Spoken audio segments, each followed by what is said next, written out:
நேரத்தில் சமுத்திரம் பின்வாங்கும் சந்தோஷ திருநாளில் நல்லருளை தாரும் ஐயா முருகன் என்று முழங்குது என் மனசு.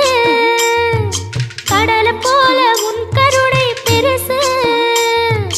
உப்பு காத்து ஊத காத்து சுத்தும் கடலுக்கரைய பார்த்து சத்தியமா கோயில் கொண்ட சுப்பையா எங்க குப்பத்துக்கு குலவிளக்கு நீ ஐயா.